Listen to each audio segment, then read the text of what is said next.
Again, hello everybody. It's Zara back with the book Ask and It Is Given. And today we are going to start the second part of the book, part 2.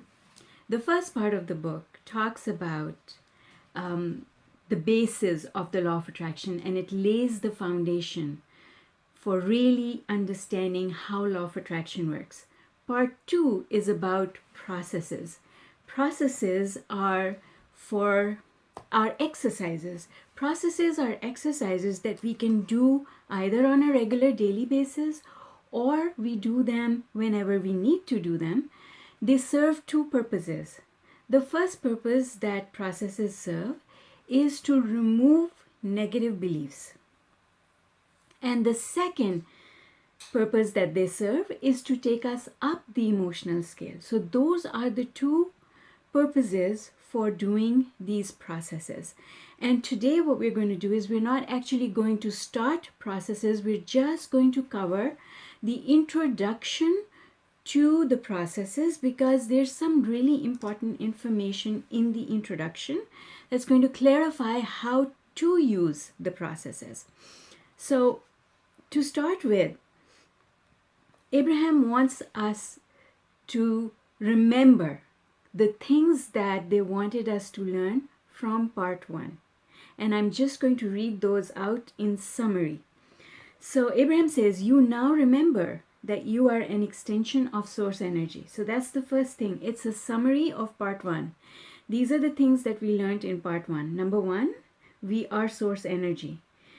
And we have a guidance system within us that helps us to know where we are moment to moment. We also learned that the better we feel, the more in alignment we are with who we really are and our source. And we were reminded by Abraham that there is nothing that we cannot have, be, or do, and that if we remember our dominant intention, then we will always be able to achieve the things that we want to achieve. Then Abraham wanted us to learn that we are free and that everything that comes to us in response to the thoughts that we are thinking. And that is the only reason why things happen the way they do. It's a vibrational cause, and that's the difference. That's what we have to remember.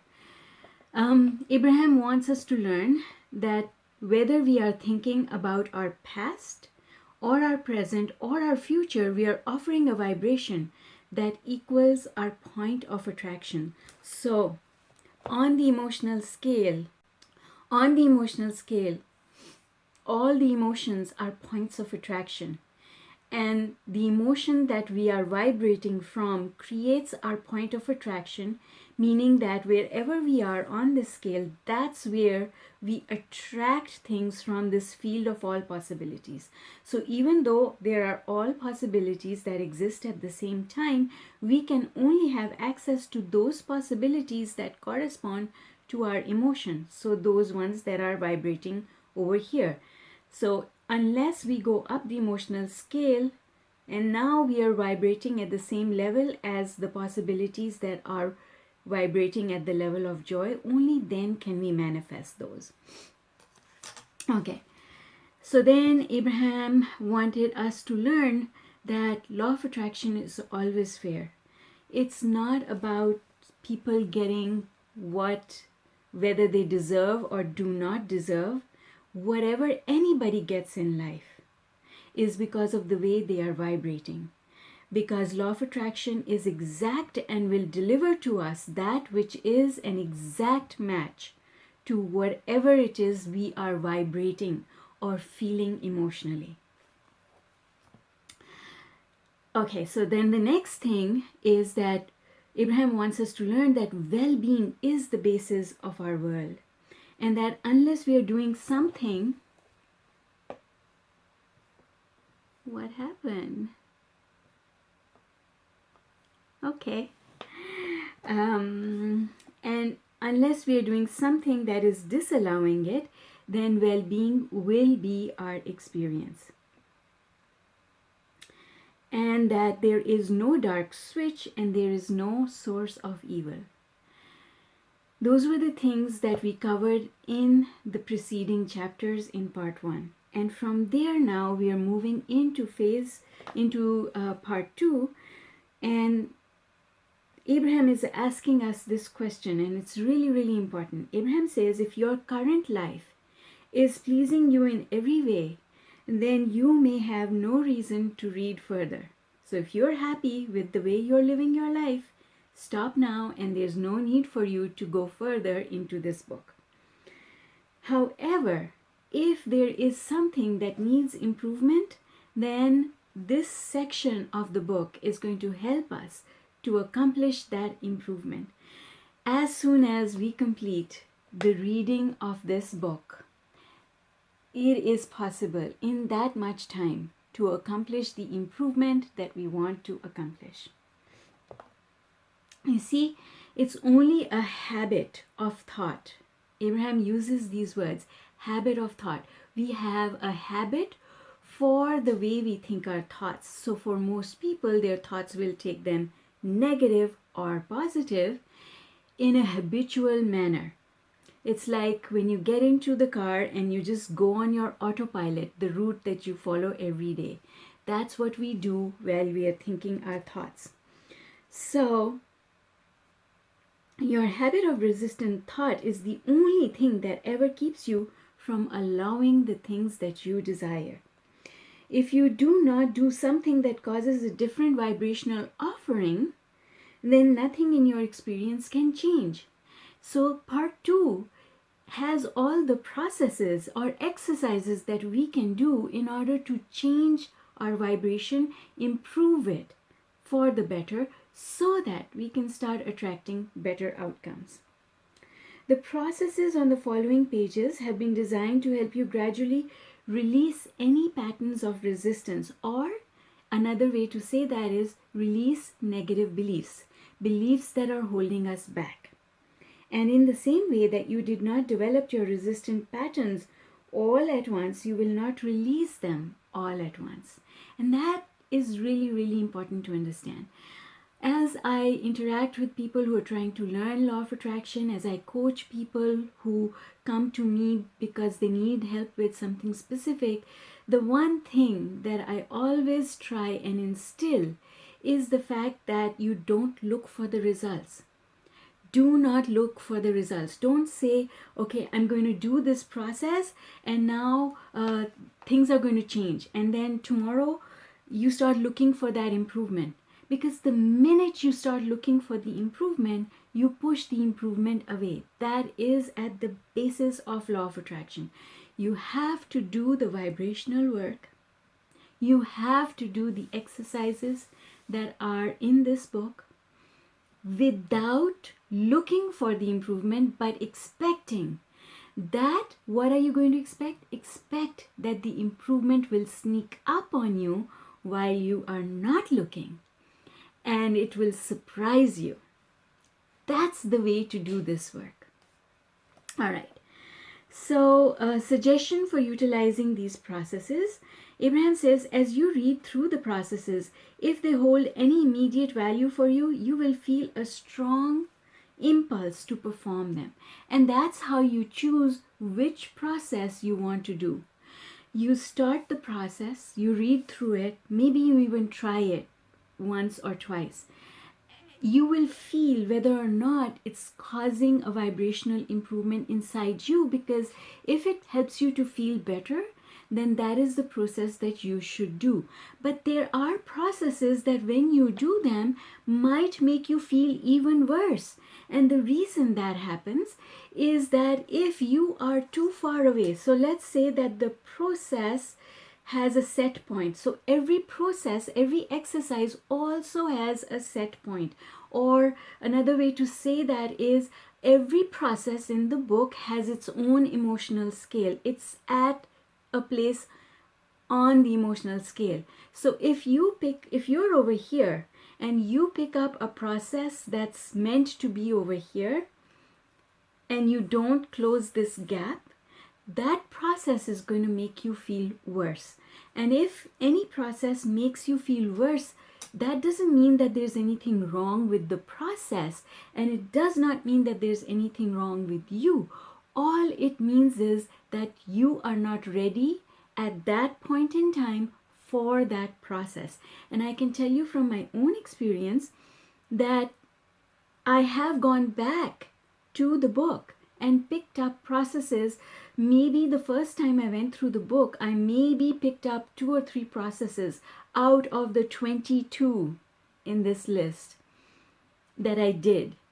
And when I got improvement, I went back and then reviewed the processes again and picked up another 1 or 2 that I wanted to do.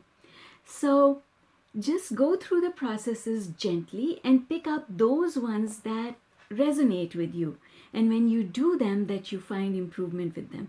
The other thing I want you to know from my own experiences, if you keep doing the same process again and again and again, you will reach a point of fatigue. A point of fatigue meaning it becomes boring. You see, when you do a process the first time, it creates an energy of hope. And if you keep doing it, it becomes boring because it turns into a chore rather than being like a game. So that's one of the things that I want you to take away from this. Treat it like a game, not like a chore.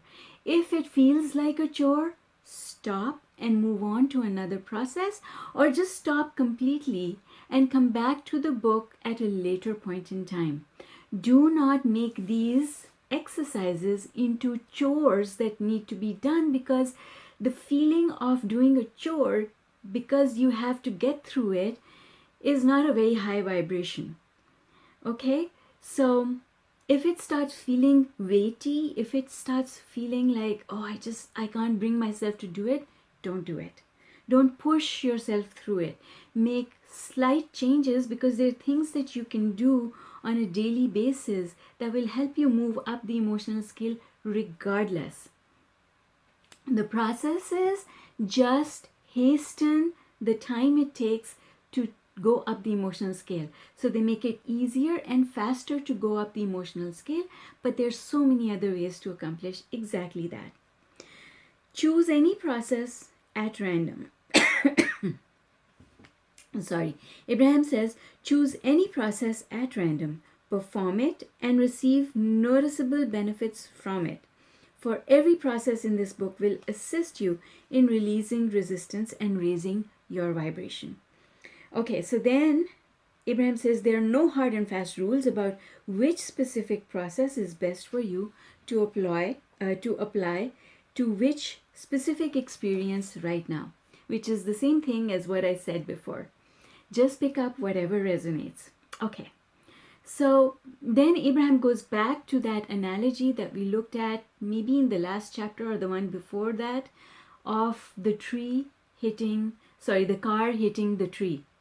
If the belief is like a big tree on your path, and you're going really, really fast, that is not going to be a good meeting, right? So Abraham says some of the processes will assist you in focusing your desire more clearly.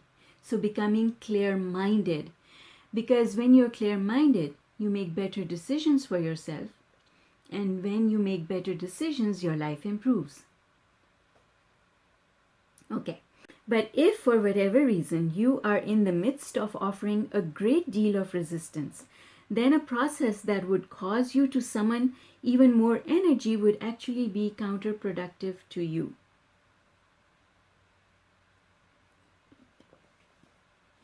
That's the analogy of the car going at 100 miles an hour. When a car is going 100 miles an hour, that means that you're asking for that thing that you want is heightened. And when you go hit the tree with that heightened energy, it does not feel good and it can be counterproductive. So that's what Abraham is saying is, don't do that. And if it feels like that, stop. Okay, so what some of the processes help us to do is to remove the tree, right? Because if we remove the tree, then who cares how fast the car is going, right? The car can be going really, really fast if there's no tree on the way. Then you can get there really quickly. Okay. Generally speaking, the better you feel, the lower numbered processes will be of benefit for you, and the worse you feel, the higher numbered processes will be of benefit to you. So if we look at the processes, they go from, hang on, let me just check over here, the table of contents. I think that they go in reverse order. So we're going to start with the best feeling processes and go down to process number 22. So if you're feeling things like depression, or you're feeling hopeless, or you're feeling like nothing's moving for you, we should start with number 22. And so even though Abraham in this book is starting with process number 1, which is the rampage of appreciation, that process is supposed to be done when you're feeling really, really good, when you're high on the emotional scale. So what I propose to do is to start with number 22, because I want us to start at the bottom of the emotional scale and then work our way up the emotional scale one day at a time. Because that way, maybe in 22 days, you will reach some of the goals that you've got for yourself. And that to me is really exciting. So remember that tomorrow, when we start our first process, we're going to start with process number 22, moving up the emotional scale. Okay. Okay, so I'm going to read something that I thought was really, really impactful. You cannot apply the processes without improving the way you feel. And you cannot improve the way you feel without releasing resistance, and thereby improving your point of attraction. And when you improve your point of attraction, the law of attraction must bring you circumstances, events, relationships, experiences, sensations, and powerful evidence of your shift in vibration. It is law. Some of these processes will become your favorites. Some you will want to utilize every day. Some you may never use. Some you may use at first and then no longer find necessary. And some you will resurrect when special circumstances arise. So that was the introduction. But what we're going to do is, the next chapter is called Have You Put a Happy Face on It? We're going to complete this chapter as well, because then we can start with the processes tomorrow. And I do have enough time, so that's good. So we start out with Abraham saying, you don't put a happy face sticker on your fuel gauge in your car, because when the tank is empty, you need to know that it's empty so that you can refill it. In the same way, we need to know if we are way down on the emotional scale, because if we don't know that we are way down on the emotional scale, how are we going to improve our vibration and bring it up? So it's important to know where you are. And what Abraham is saying is, pretending that your emotions don't exist or not paying attention to them does not help, because then you don't do the work to go up the emotional scale. I'll give you an example, and I say that a lot. A lot of times we take negative emotions and we kind of brush them under the carpet. When you brush dust under the carpet, it does not go away. And if you keep brushing it under the carpet every day, pretty soon you're going to have a lump under the carpet. It's going to be uncomfortable to walk on it. So we do need to clean up our vibration, and you do that by using some of the processes in this book. And one of the examples I want to give you is, sometimes, I think everybody knows this, is that we look past the smile on someone's face and we look past into their eyes to see if their eyes are also smiling. Because a lot of times people will put a smile on their face, but the eyes are not smiling. They are sad, or they're worried, and you can tell. When you look into somebody's eyes, generally speaking, you can tell where they are on the emotional scale. Okay. So one of the things that Abraham wants us to get from this reading here is that if we ponder or spend time thinking about good things, whether they were in the past, the present, or imagining them in the future, we are creating a good feeling vibration in the now moment, and that vibration is going to affect how things happen for us in the future. The more often you revisit a good feeling thought, the more familiar that vibration becomes, and the easier it becomes for you to activate it. That's what turns it into a dominant thought. So what I teach in, I believe it's the book Thrive, this book, is the process of thought anchoring, which means go back into your memories or imagine in the future something that feels really good, that acts like a switch that you can turn on whenever you want to.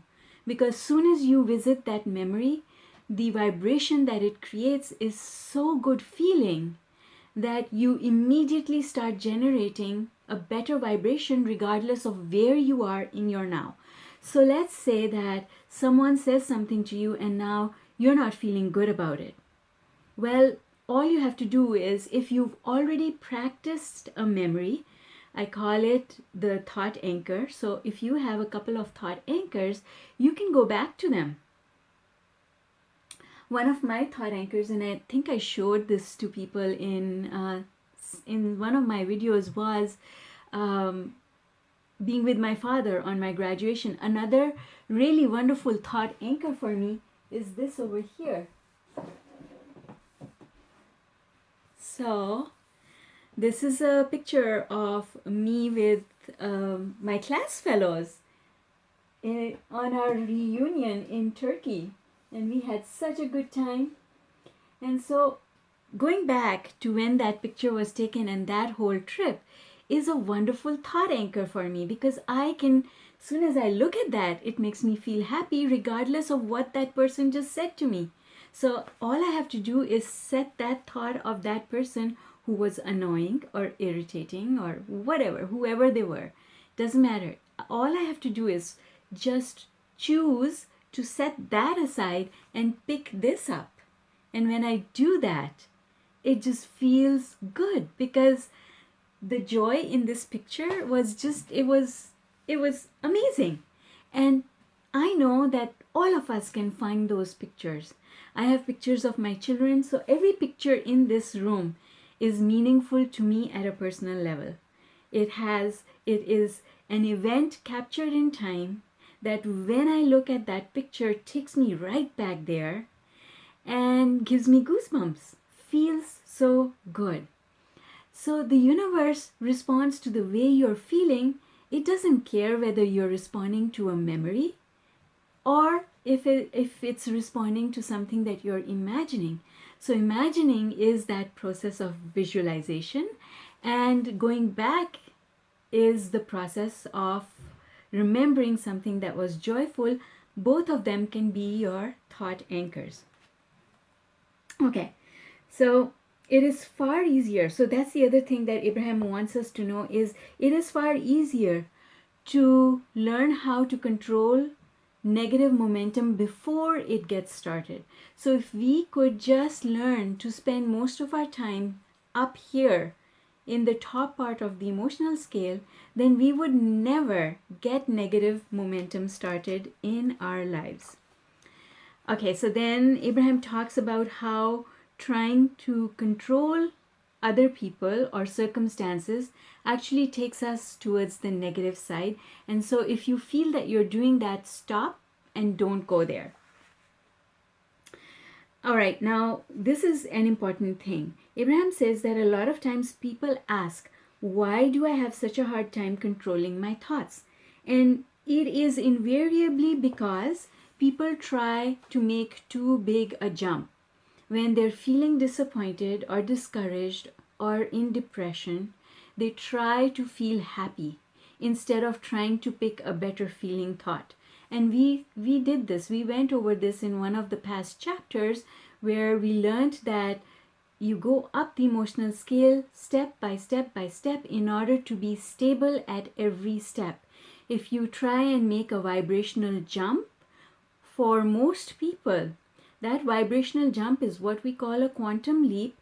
We call it a quantum leap for those people who are able to maintain that vibration. But a lot of people make that jump and then they fall again. And if they fall all the way back down, that actually feels a lot worse than trying. And that's when people stop trying. It feels so bad because the hurt of getting up there and then losing your balance and falling is much worse than just not even trying. Right? So if you are doing this vibrational work, be I don't want to use the word patience, but that is the word coming to mind because patience is not a virtue. But try taking one step at a time, knowing that you will get here instead of wanting to jump here. Okay? So because if you try to jump, that's when you feel as if your thoughts are controlling you because the jump is vibrationally too big a gap. All right. And I think that is basically it. And then Abraham's talking about the same thing that we've covered before, that the processes have two objectives. One is to remove negative beliefs, the other is to take us up the emotional scale. Both of these things work hand in hand. When you release resistance, meaning that you give up negative beliefs, that's how you go up the emotional scale. And as you go up the emotional scale, you start pulling your desires with more power because there's more energy higher up on the emotional scale. And then Abraham says, just have fun with this. And this is what I was saying to you earlier. Do it when it feels fun. Treat it like a game. Don't do it like a chore. Don't make it into a chore. Don't do it because you just feel that you have got to get through it in order to get to the other side. Because when you do it with that attitude, it points you in the negative direction. It points you in the direction of noticing that what you want is not there and therefore creating a vibration of lack. Okay, so I am really excited about getting started with process number 22 tomorrow, and I'm looking forward to your joining me there. So take care, have fun, and tomorrow we get started our journey going up the emotional scale. We're going to start right over here and work our way up in 22 days. That is truly exciting. Enjoy the rest of your evening, and I will see you tomorrow. Bye for now.